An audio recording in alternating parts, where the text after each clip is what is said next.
mas madali ka nilang saksakin sa tagiliran kung wala kang damit.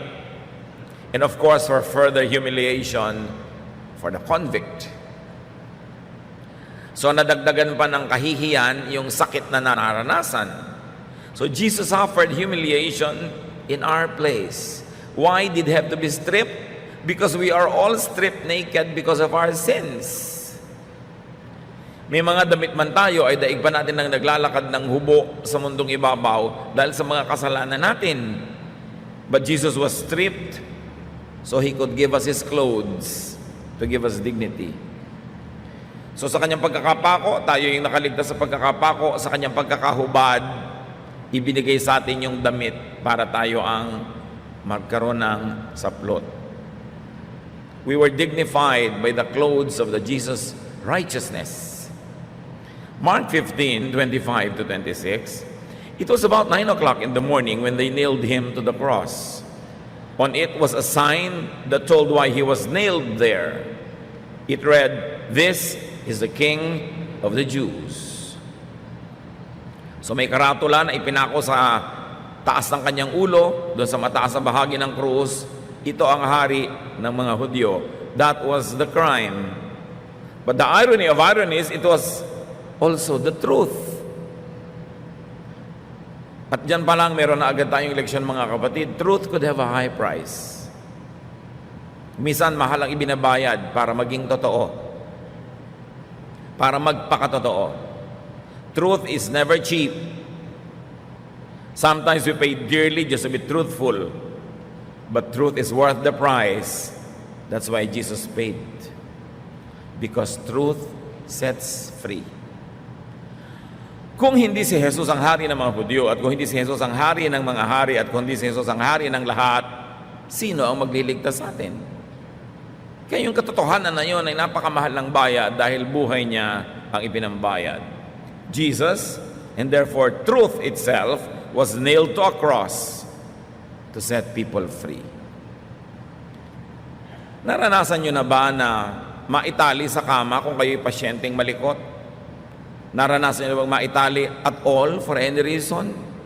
Kung naranasan na ba natin na meron kang cast dahil nabalian ka ng buto at hindi mo makamot yung lugar na makati, hindi mo maigalaw yung kamay mo, o hindi mo makamot yung mismong merong cast?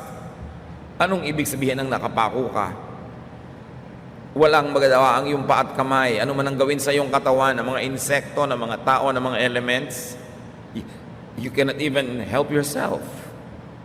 Hindi ka malaya. At si Jesus ay napako para tayo ang lumaya. Para tayo ang makagalaw. Para tayo ang makakilos. Para tayo ang makalayo sa kaparusahan ng kasalanan. Meron talagang pagpapalit na naganap. Nagpalit tayo ng lugar, kinuha niya ang lugar natin, kung kaya tayo ay naging malaya. Nobody can ponder the crucifixion of Jesus without feeling deep emotions. Dahil talagang ang ibinayad niya ay hindi kayang sukatin. Mark 15:27 to 28. The soldiers also nailed 2 criminals on the crosses, one to the right of Jesus and the other to his left. Para dagdagan pa ng insulto, ipinako pa ang dalawang tunay na kriminal sa magkabilang tabi ng Panginoon. Anong gustong ma-accomplish sa mga Romans? To declare Jesus guilty by association. Total, makasalanan lagi ang kasama mo nung nabubuhay ka. Total, lagi kang naliligid ng mga makasalanan. Kumpletohin na natin hanggang kamatayan, paligiran ka ng mga makasalanan. At ito ay para pagmukhaing makasalanan din siya, at nang sa ganon, gumaan sa loob ng mga nagpapatay sa kanya ang kanilang ipinagawa. At talaga, di ba, many people judge us by association. Kung sino ang kasama mo, sasabihin nila, tell me who your friends are and I'll tell you who you are. That's not always the truth. In fact, that's not the truth in Jesus' case. He was a friend of sinners, but he was not one of them. But he was one with them in spirit, in love. So think of those 2 men as you and me. Tayo naman yun wala namang iba. Ikaw at ako, nakapako sa magkabilang panig ng Panginoon dahil tayo naman yung dahilan kung bakit siya namatay.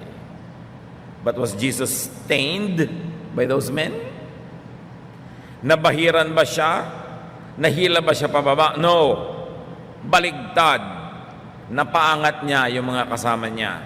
Like us, we become righteous by association. Nagiging righteous tayo dahil associated tayo with Jesus. Not because we are righteous, but because we are associated with Him. At ito mga kapatid, ang isang napakalalim na talinghaga kung bakit siya kinailangang pagitnaan ng dalawang makasalanan. Hindi para siya pababain, bagamat yun ang intensyon ng mga naggawa nun.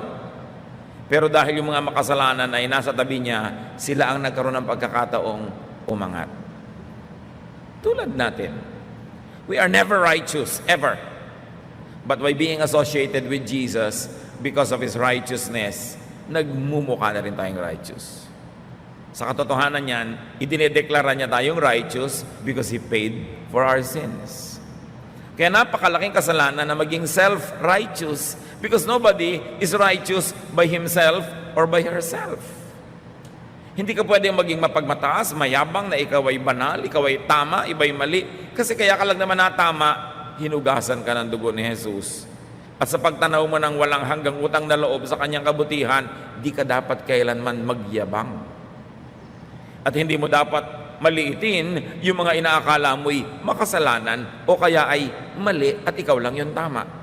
Dahil napatama ka lang benepisyo mo lang yun na hindi mo naman deserved. We are righteous because of Jesus' righteousness.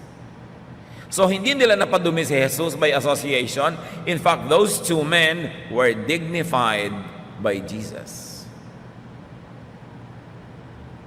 We are dignified by Jesus because Jesus lifts us up. Isaiah 53:5, He was wounded and crushed because of our sins. By taking our punishment, He made us completely well. Daang taon bago naganap yung crucifixion, inihayag na ni Isaiah ang kahulugan nun. Sinugatan siya at dinurog dahil sa ating mga kasalanan at sa pamamagitan ng pag-ako niya ng ating mga kaparusahan, pinagaling niya tayo ng ganap. An exchange happened when Jesus was nailed on the cross. And we are the beneficiaries of that exchange. Mark 15:29-32, people who passed by said terrible things about Jesus. They shook their heads and shouted, "Ha! So you're the one who claimed you could tear down the temple and build it again in 3 days. Save yourself and come down from that cross." The chief priests and the teachers of the law of Moses also made fun of Jesus. They said to each other, "He saved others, but He can't save Himself. If He is the Messiah, the King of Israel, let Him come down from the cross. Then we will see and believe." The two criminals also said cruel things to Jesus. Yung pinaggawan ng crucifixion was by a roadside. Kuminsan na sobrang dramatized sa art, nasa ibabaw ng burol para may mga ulap-ulap sa likod. That is an artistic representation. But a more believable and practical presentation of the crucifixion was by the road. Merong hill sa likod called Golgotha, courting skull. But the crucifixion did not happen at the top of that hill. It was at the foot of that hill. Why? So that every passerby will see Jesus suffering. At kitang-kita nga nila.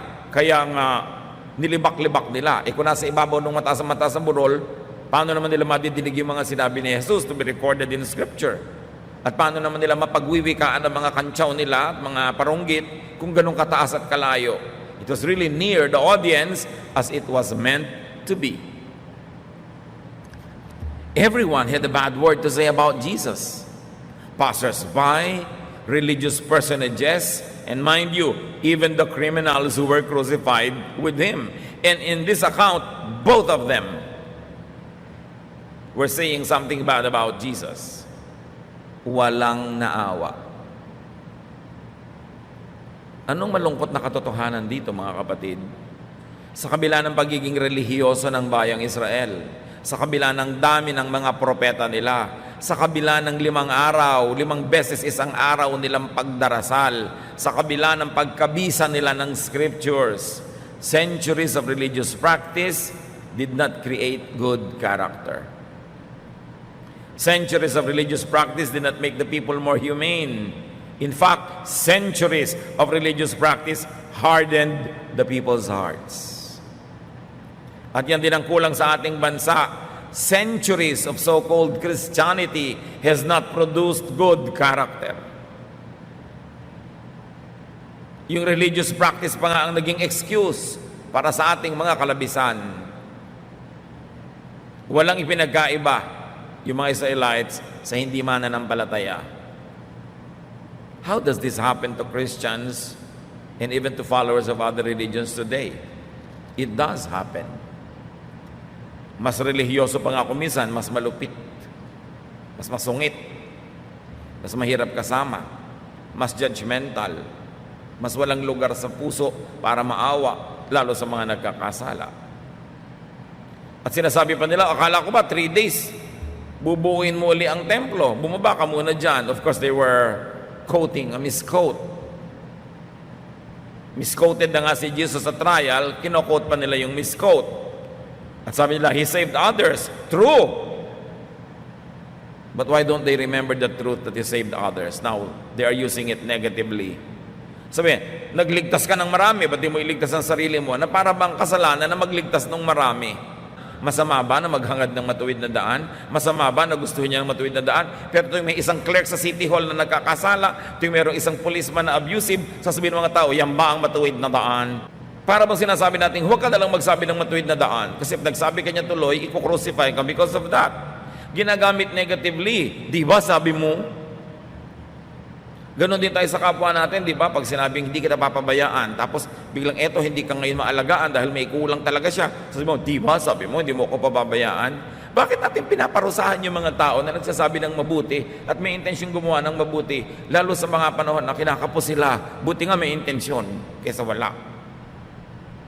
Ngayon, minamasama ng mga tao yung sabi niya, siya ay nagpagaling ng mga tao. Ba't hindi niya mapagaling ang sarili niya? Ba't hindi niya ngayon matulungan ang sarili niya? Na parang krimen yung ginawa ni Jesus noon na tumulong sa iba. Those types of people could be us. Pwede nating ipako ang isang tao sa nasabi niya na mabuti noon at ngayon kinakapos siya, yun ang lagi nating uungkatin at pwede nating laging isumbat sa kanya. Na parang gusto na tutuloy magsisi, bakit nga ba nakapagsabi pa ako ng maganda? Bakit nga ba nakapangako pa ako na gagawa ako ng mabuti? Ngayong kinakapos ako, ayun ngayon ang isinusumbat sa akin. This history keeps repeating. Kaya magandang balik-balikan. Ang mahalaga, lumabas ka sa kwento at tingnan mo ang sarili mo na nasa loob ng kwento na yon. Luke 23:27, a parallel account with additional details. A large crowd was following Jesus, and in the crowd, a lot of women were crying and weeping for Him. Meron naman na hindi katulad ng mga taga-Jerusalem. At ito yung mga promdi. Ito yung mga believers from Galilee who followed Jesus from Galilee to Jerusalem. Parang kumbaga, ang layo niya ay halos Pangasinan. Mga taga-ron sila. Tapos nagpuntahan sa Maynila, sumunod kay Jesus sa capital city. At sila yung susunod-sunod, nananangis, umiiyak, dahil kilala nila si Jesus. Si Jesus naman kasi hindi naman talaga masyadong kilala sa Jerusalem. Most of His ministry were done in Galilee, sa isang malayong probinsya. At doon siya napahamak sa city na ito. True believers, the truly spiritual, wept. Yun naman talaga ang tamang reaction sa nangyayari. The people were divided among those who mocked and laughed at Jesus when He suffered, and those who deserted and denied Him when the going was tough, and those who followed Jesus to Calvary and wept for him. The question is, who am I? Who are you among them? Sa pagdurusa ng Panginoon, merong pinagtawanan siya, nilibak. Meron namang dahil mahirap na ang lagay, ay iniwan siya, itinanggi na kasama siya. At merong hanggang doon sa kamatayan ay sumunod at nananangis. They were one with the Lord. Sino tayo doon? Surely, pwede tayong mamili ng isa sa tatlong choices. What is our stand when our Christianity is under attack? When spirituality becomes difficult and not famous or not popular? What do we do with our association with Jesus? Itinatago ba natin yung association natin sa Kanya tulad ng itinago ni Peter? O thick and thin, difficulty or glory, nandun pa rin tayo at malinaw na mananalig tayo kay Jesus? Kaya magandang suriin ang kasaysayan kasi nandun tayo sa loob nun. Luke 23, 28 to 31. Jesus turned to the women and said, "Women of Jerusalem, don't cry for me. Cry for yourselves and for your children. Someday people will say, women who never had children are really fortunate. At the time, everyone will say to the mountains, fall on us. They will say to the hills, hide us. If this can happen when the wood is green, what do you think will happen when it is dry?" Isang matalinghagang pangungusap mula sa Panginoon tungkol sa isang paghihirap na darating pa. Maaring a time of judgment. When the reverse of what is considered to be good is more desirable. Like childlessness is better. Being buried is better. What could be worse than those? It could be judgment that the Lord was talking about. Kaya sinasabi niya, huwag niyo akong tangisan. Ang tangisan niyo ay inyong mga sarili at ang inyong mga anak. Dahil nabubuhay ang mundo sa kadiliman. At pag dumating ang liwanag, ang kadiliman na ito ay matutupok. Iyakan ninyo ang inyong mga sariling kalagayan.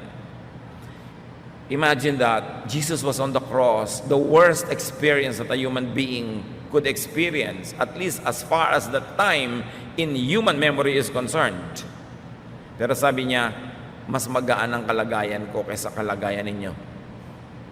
Maahawag kayo sa inyong mga sarili. Yun ang kalagayan ng tao pag ang tao ay nabubuhay sa kadiliman, pag ang tao ay nasa kasalanan dahil may darating na napakahirap na paghuhukom. The women then were believers of Jesus, but he said, weep for yourselves. Therefore, the women now are symbols of Israel. Kasi sabi niya, women of Jerusalem, though these women were from Galilee actually. Because Jerusalem was the center, it was the symbol of the Jewish civilization. Weep for yourselves. The nation is lost. The people are lost. And your situation is more difficult than mine at the moment.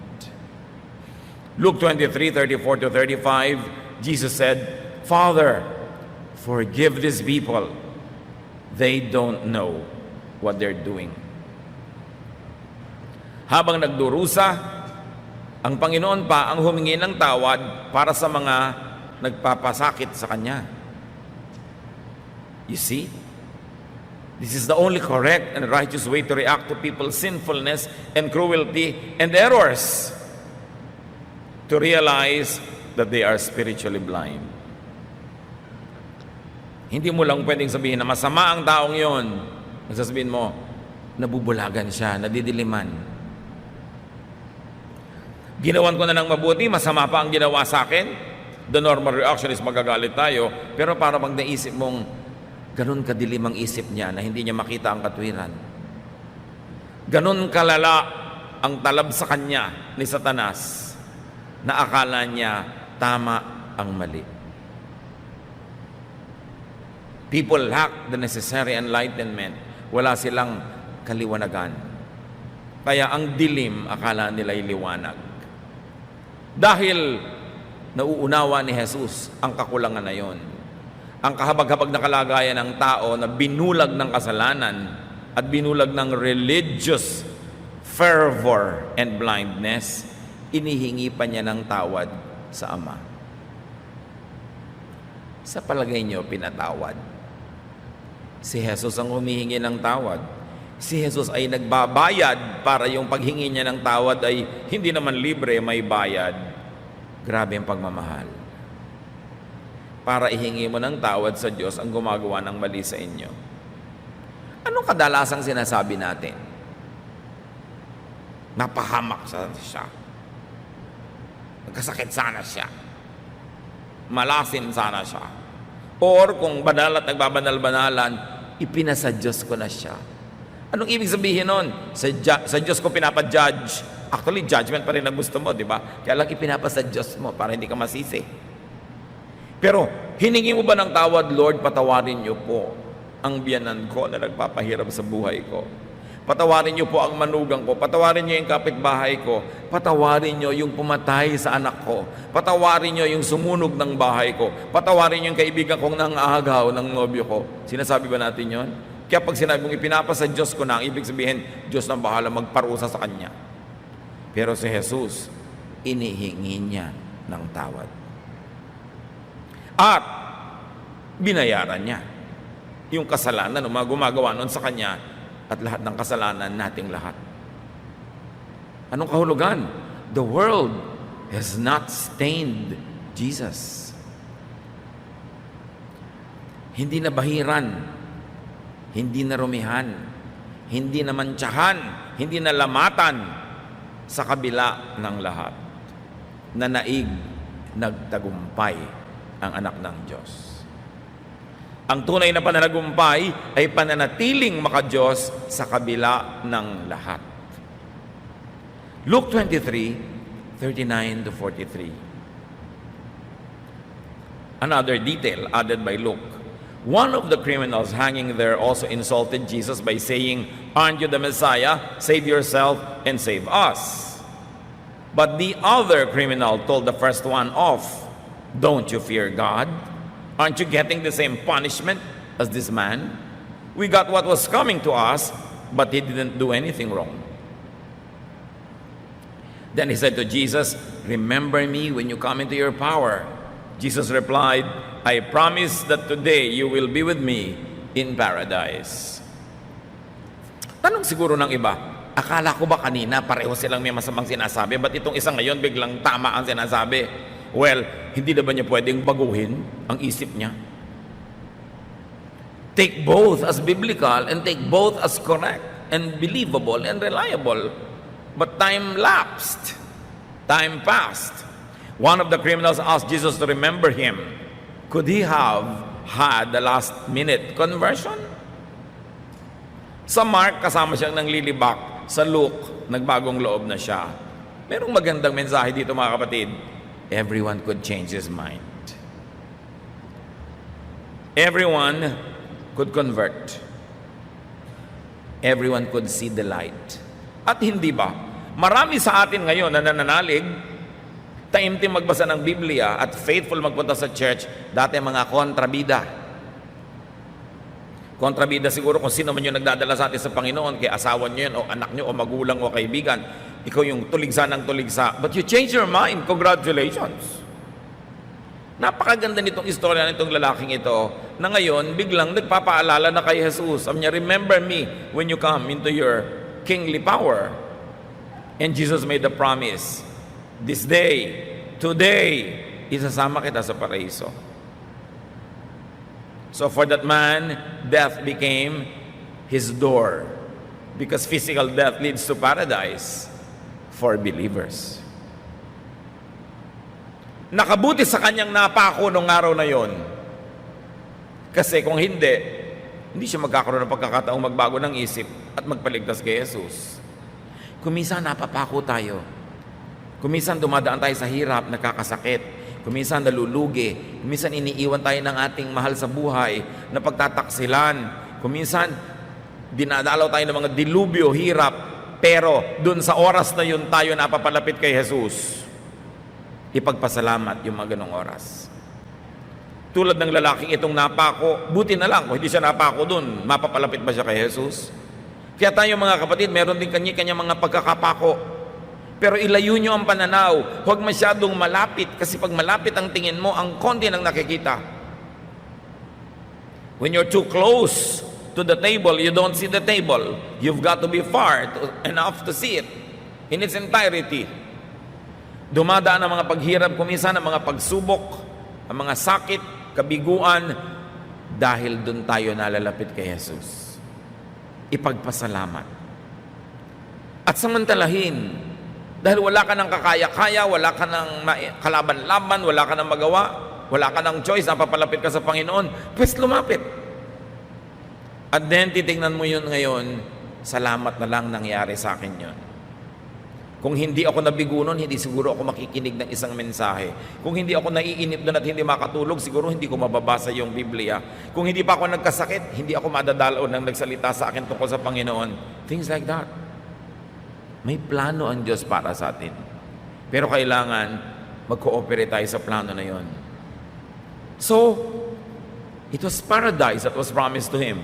Maybe it is a place or a state of consciousness beyond the limitations of the body. But what is important for you to get there? Recognize Jesus and ask Him to remember you, to take you. So if needed, change your mind. Nandito na tayo sa church because we changed our mind about Jesus, about the invitation to be here, about some things. But perhaps even then, meron pa rin tayong mga dapat gawing mga pagbabago ng isip. Kasi hindi naman tayo naging perfect when we made the decision. We are continuously being made perfect. We are a work in progress. We are changing from glory to glory. So ang tanong, ano pa kayang mga pagbabago ng isip ang dapat nating gawin para lalo pa tayong mapalapit sa Panginoon? Ano pa mga pagbabago ng pananaw, pagbabago ng mga kostumbre ang kailangan maganap para higit nating maunawa yung paraisong ipinapangako niya? May parallel pa sa kwentong ito from John 19:19 to 20. Pilate ordered the charge against Jesus to be written on a board and put above the cross. It read, Jesus of Nazareth, King of the Jews. The words were written in Hebrew, Latin, and Greek. It was for all to read and to know. All the more that we believe that the crucifixion happened by the roadside. Kasi sino ang makakabasa ng isinulat doon kung nasa ibabaw ng bundok at ang layo-layo? Tatlong languages pa, therefore maliliit na letra para magkasya lahat sa kaprasong karatula. Malapit talaga doon sa daan, sa kalsada yung crucifixion for all to even read what was written there. Very, very probably not on the top of the hill. John 19:20 to 22. The place where Jesus was taken wasn't far from the city, and many of the Jewish people read the charge against him.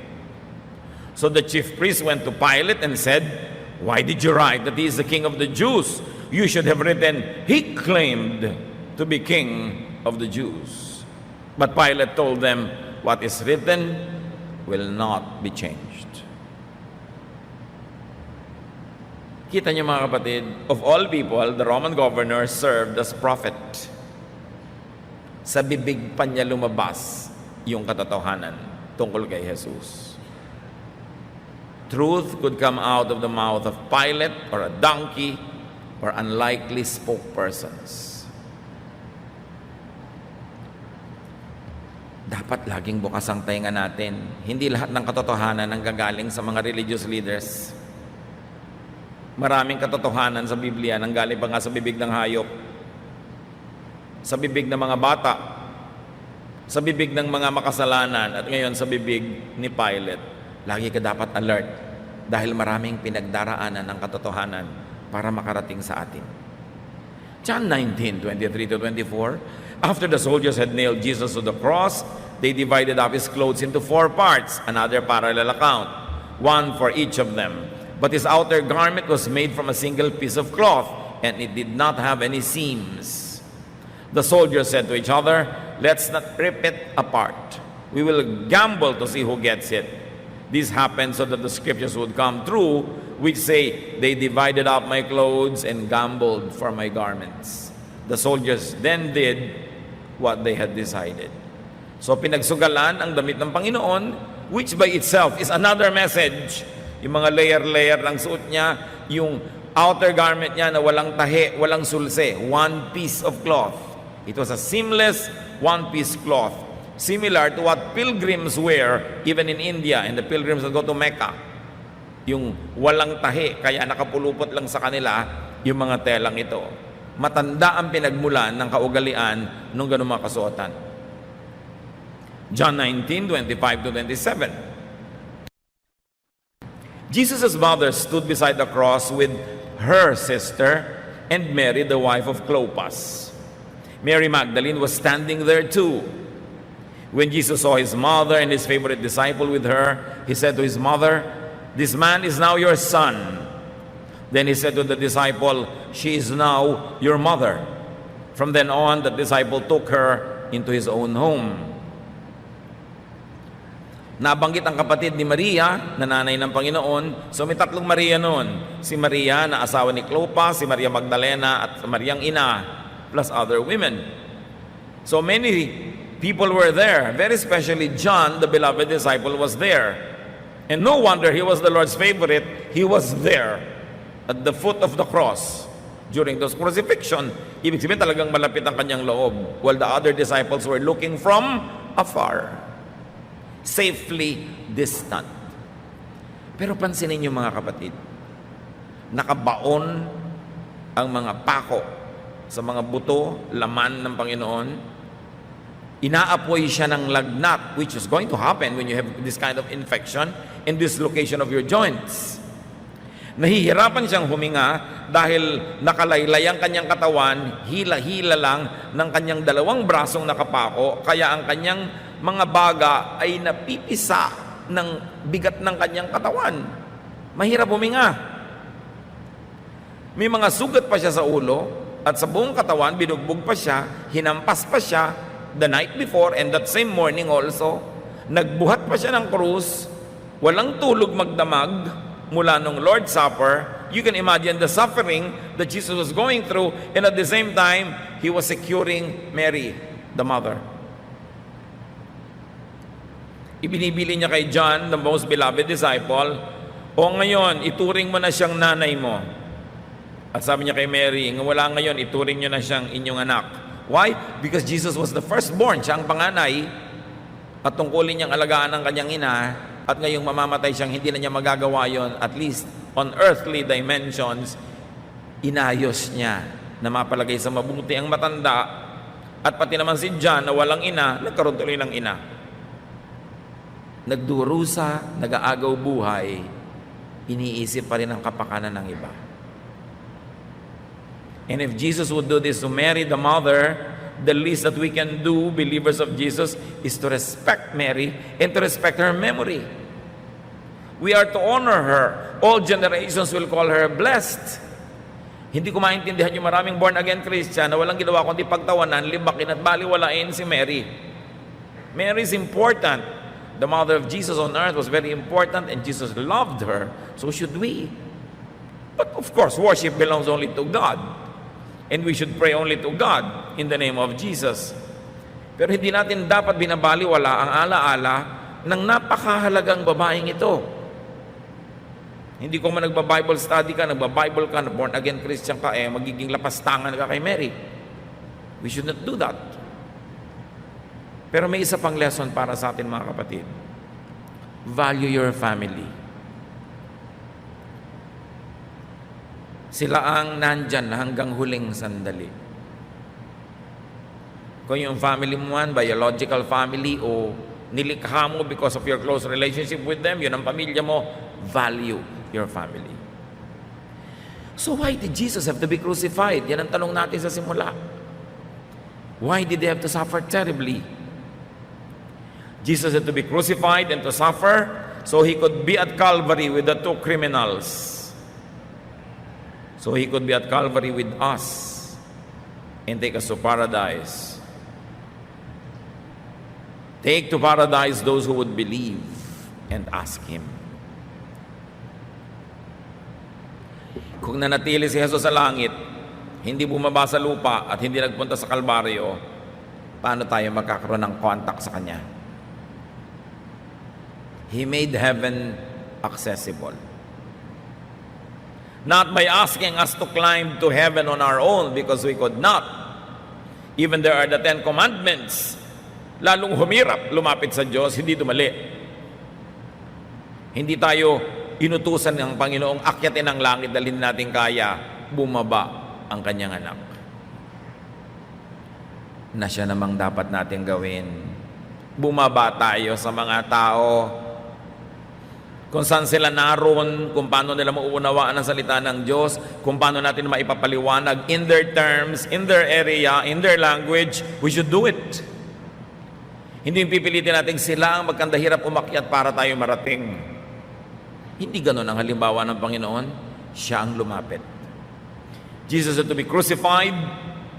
He had to be at Calvary to be stripped so He could clothe us. Bakit kinailangan siyang mahubdan? Para tayo madamitan. Jesus had to be nailed to set us free. It was an exchange. Jesus had to be crucified to bring us to God. Because we are nailed on the cross. Ang totoo niyan, mula nung nagkasala tayo, napako na tayo sa krus. So si Jesus na malaya, nagpapako para tayo mapatayo, mapalayo, mapababa sa krus at makakyat sa langit. Romans 3:24-26. But God treats us much better than we deserve. And because of Jesus Christ, He freely accepts us and sets us free from our sins. God sent Christ to be our sacrifice. Christ offered His life's blood so that by faith in Him, we could come to God. Ipinaliwanag. Ang ganda-ganda ng trato ng Diyos sa inyo, higit sa karapat-dapat, sabi ng Romans. Ipinadala ang Kanyang anak bilang sakripisyo para kayo malayain. Christ had to be crucified so He could die to give us life. John 10:10, a thief comes only to rob, Jesus says, kill and destroy. I came so that everyone would have life and have it in its fullest. So no criminal is beyond redemption. No offender is hopeless. Sabi ni Lord, I came so that you can have life and have it to the full. Jesus wants you well. Jesus wants you to have a full life in this world and in the next. John 12:24, I tell you for certain that a grain of wheat that falls on the ground will never be more than 1 grain unless it dies. But if it dies, it will produce lots of wheat. Gawin nating mais, mas familiar tayo doon. Kung hindi mo tatanggalin yung mga butil-butil sa mais at yung mismo isang busal na yun ay mamamatay, wala kang itatanim ng mga punla. Pero dahil namamatay yung isang buong busal ng mais, dumadami ang naitatanim. At ganoon yun, sabi ni Lord, kailangan ko mamatay para dumami kayong magkakaroon ng buhay. So let the death of Jesus give you life in all its facets. At huwag tayo nag-iisip na ang buhay ay para lamang doon sa kabila. Dapat dito rin. Ganun ang pagmamahal ng Panginoon. Pinagaling niya ang mga may sakit, pinakain niya yung mga nagugutom, pinatawad ang mga may kasalanan, inirestore niya sa lipunan yung mga puwera, dahil interesado rin siya na dito sa mundo, magkaroon tayo ng magandang buhay. So what lesson can we learn? What else? Be the criminal who turned around, who recognized and asked Jesus to take him. Kung meron tayong mga kasama ngayon, o nakikinig sa mensaheng ito, na hindi pa talaga kayo malinaw na nagpapaligtas kay Jesus, hindi nyo pa sinasabing, kinikilala kita, ikaw talaga yung mabuti, ikaw ang anak ng Diyos, ikaw ang tagapagligtas, iligtas nyo ako. Kung hindi nyo pa nagagawa yan, gawin nyo na. Ano pang hinihintay natin? There is nothing to lose and everything to gain. Jesus positioned Himself with sinners to connect with them, to dignify them, and to save them. And so should we. Hindi tayo kahit kailanman darating sa buhay ng isang itinuturing nating makasalanan para siya husgahan, para siya isa puwera, para kawawain, para ipahiya. Hindi ganoon ang ginawa ng Panginoon. Siya ang tumanggap ng kahihiyan para bigyan niya ng dangal yung inililigtas niyang makasalanan. Hindi na natin kailangan magpapako sa krus para sa ibang mahal natin sa buhay at mga kakilala at kaibigan. Dahil ginawa na ni Jesus, ang gagawin na lang natin, huwag nating husgahan.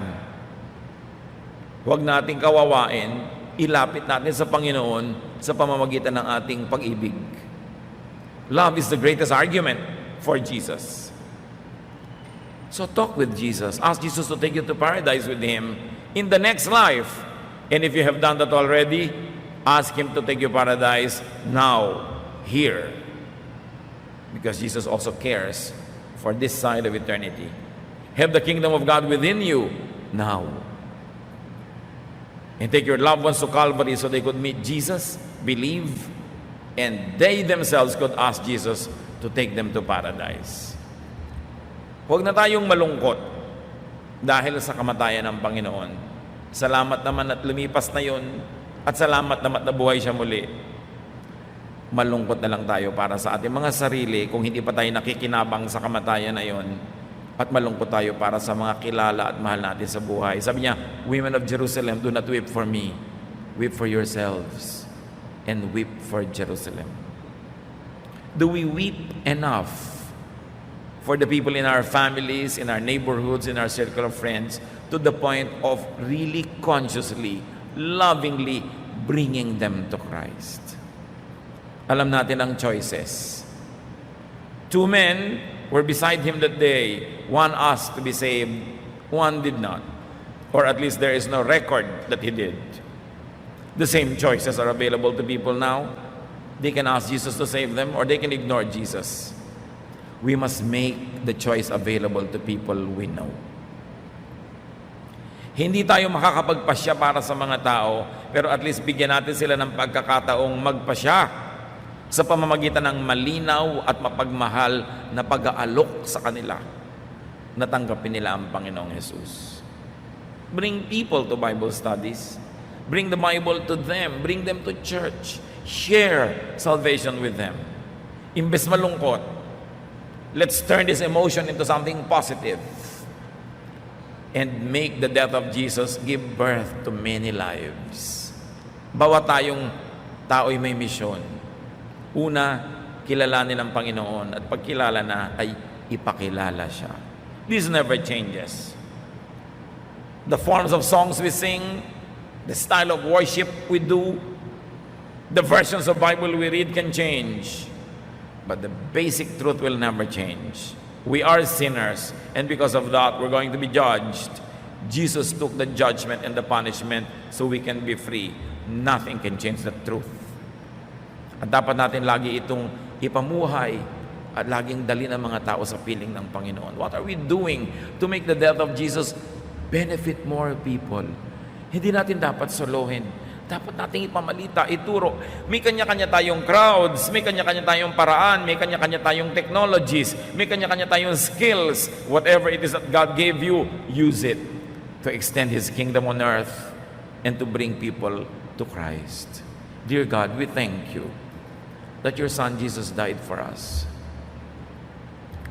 Salamat po na tuwing babalikan namin ang kwentong ito, ay lagi nyo kaming hinihipo sa aming puso, sa aming espiritu, at nawaang nadarama namin na emosyon dahil sa paghihirap ng Panginoon ay gamitin naming lakas upang ang paghihirap na ito hindi masayang at pakinabangan ng maraming tao.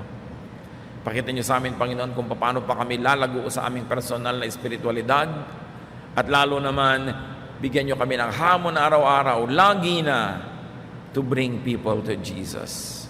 Gamitin na namin aming posisyon, ang aming kalagayan, ang aming kinalalagyan, ang aming alam, ang mga kasangkapan available to us para dalhin namin ng kaligtasan sa mga tao. Pagbulay-bulayan natin, mga kapatid, ang paghihirap ng Panginoon. We can join Him in this suffering.